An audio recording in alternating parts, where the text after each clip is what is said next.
Merci beaucoup à toutes et tous d'être parmi nous dans ce lieu que nous n'avions pas encore expérimenté pour un matin d'innovation. Pour les plus fidèles, vous savez que ça fait à peu près 6 ans que nous organisons les matins d'innovation sur tout un tas de sujets différents, essentiellement dans nos locaux à l'ESSEC au CNIT à la Défense. Et à peu près toutes les 5 6 semaines, nous organisons des rencontres autour de sujets différents. La fois précédente, c'était sur l'innovation, la confiance et les assurances et les banques. La fois d'avant, c'était sur la créativité. La fois suivante, ce sera plus l'économie, la responsabilité, etc. Tous nos événements sont disponibles en termes de programmes sur notre site internet. Tout est filmé, tout est gratuit et disponible sur nos différents réseaux sociaux, Facebook notamment, et également sur internet. Donc ISIS, c'est l'Institut de recherche et de stratégie dans les services, institut qui est tout à fait une composante de l'ESSEC et qui a notamment pour fonction d'organiser ces matins. Ce matin, aujourd'hui, donc encore une fois merci au MEDEF de nous accueillir ici, va traiter du sujet des services à la personne, état des lieux et perspectives. Vaste sujet qui est celui-ci, sujet non pas ancien, donc en tout cas pour la France, on va en parler, donc c'est tout à fait intéressant de se plonger dans ce débat des services à la personne. Et l'enjeu sera aujourd'hui si je retrouve ma présentation, bon, ça ne doit pas être comme ça que je dois m'y prendre, oui, mais après plusieurs années, je suis encore à me dire que c'est ici qu'il faut que j'appuie. L'enjeu d'aujourd'hui est de replacer et de comprendre les services à la personne, donc de façon assez large, dans les débats, dans ces innovations, parce que c'est bien évidemment le sujet qui nous préoccupe, se questionner sur les innovations, et particulièrement de replacer l'expérience française dans la dynamique européenne. On verra qu'il y a aussi des exemples américains que l'on pourra mettre en perspective de la structuration des services à la personne. Ainsi, et très rapidement, on peut voir sur ce qui est projeté ici plusieurs axes historiques, chronologiques, qui se sont orchestrés et articulés les uns les autres, avec tout d'abord une question sur la sphère domestique, ou ce qu'on peut appeler également la solidarité de voisinage, qui a été peut-être et qui a toujours été probablement les ancêtres ou les premiers prémices des mutations des services à la personne, dans lequel on a toujours aidé, d'un point de vue familial, d'un point de vue voisinage, son voisin, sa famille, ses parents, et la question des services à la personne, c'est d'abord traduit sous cette façon-là, comment aider. Plus dans ce qui nous concerne aujourd'hui, il y a bien d'abord une question qui est la première étape avec une dynamique associative.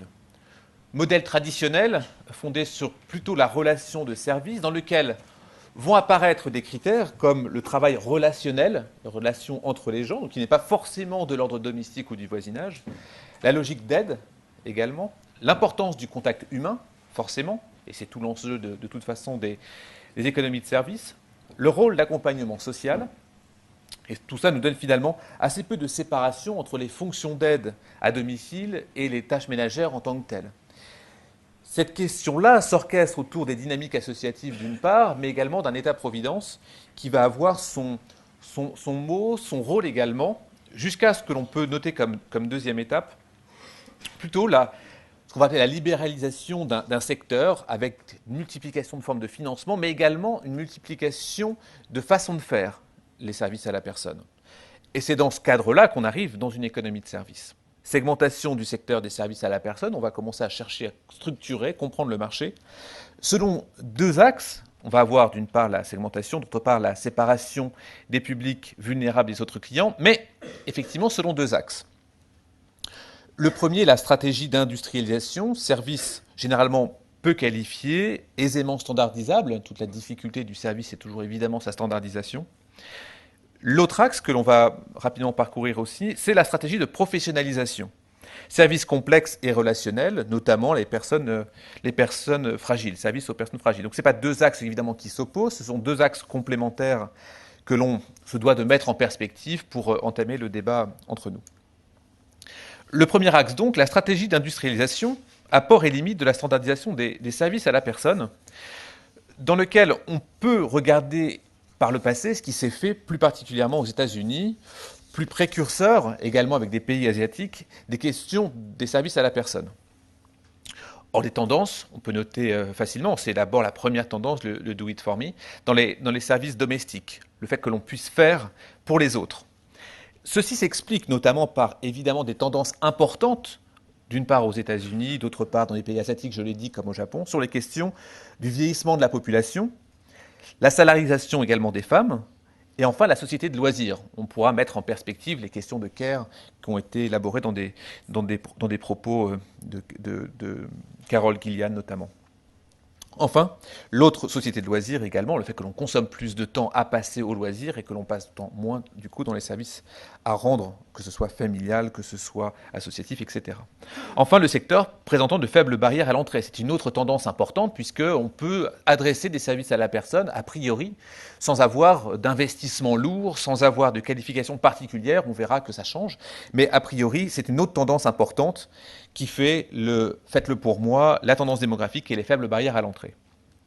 Tout ça dans une perspective d'un marché américain des services à domicile qui paraît relativement structuré, concentré, et on peut le voir tout simplement avec les entreprises de taille importante qui se sont structurées, agglomérées et progressées.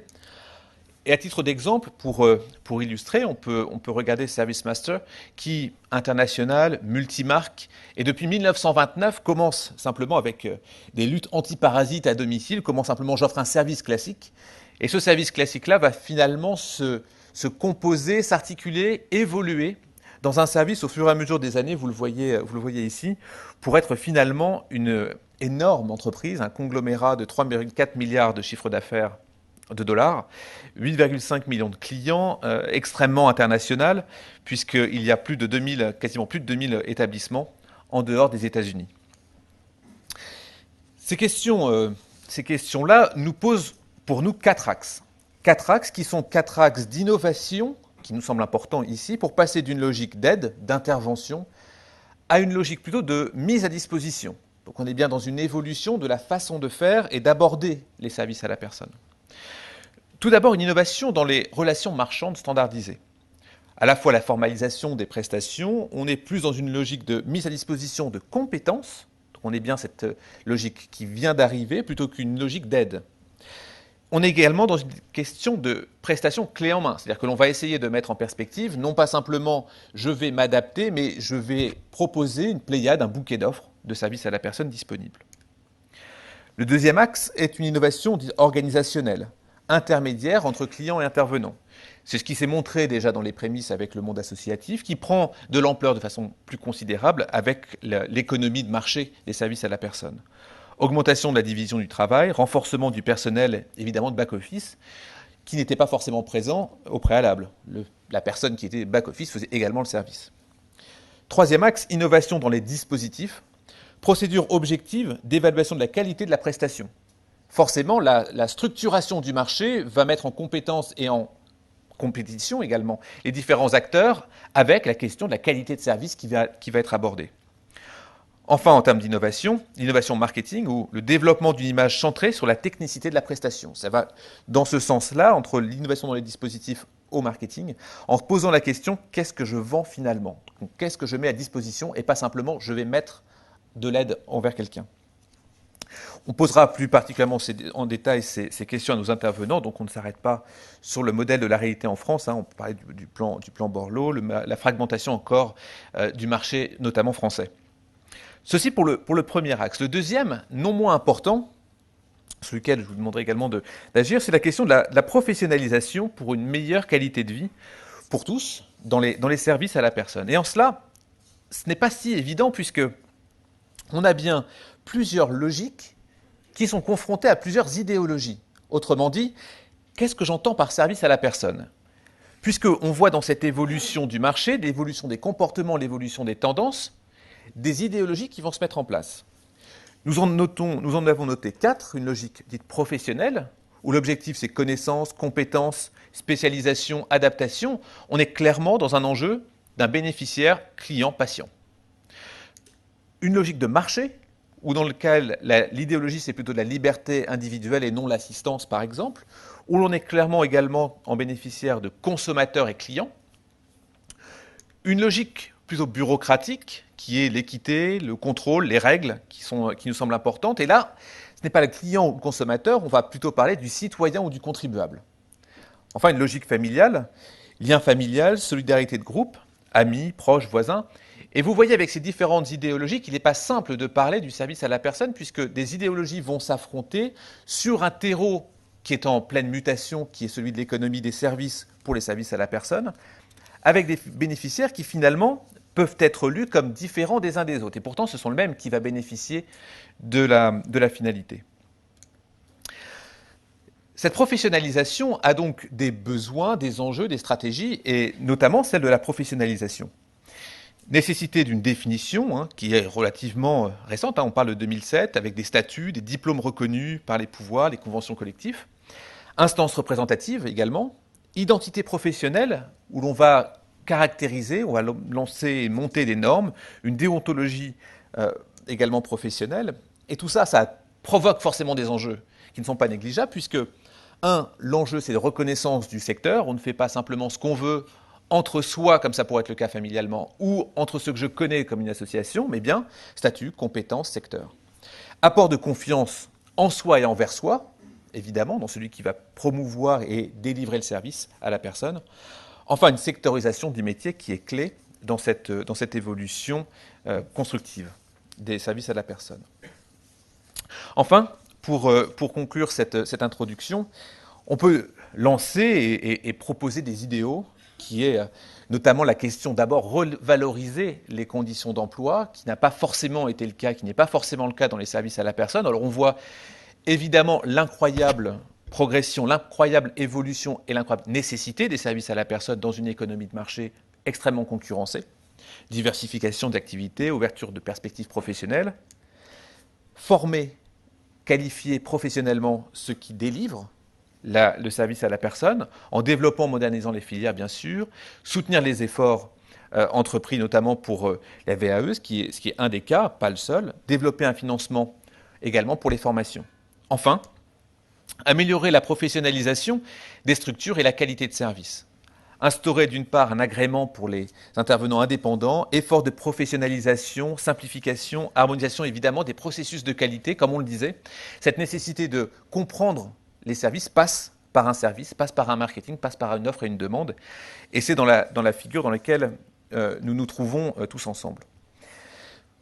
Pour ça, nous allons avoir la chance d'avoir 4 intervenants ce matin, qui sont Guillaume Richard, président de O2, qui nous parlera des services à la personne face aux défis sociétaux, économiques du monde actuel. Les coopératives, un modèle de développement des services à la personne, notamment dans les zones isolées, par Brice Alzon, président de Maison des services à la personne. Bruno Lerèche, président de Knickel.com, innovation et facteurs d'innovation. Enfin, nous aurons le responsable Practice Conseil Assurance de CSC, Sadik Filipovic, sur quelle place pour l'innovation technologique et processus dans le domaine des services à la personne et dépendance.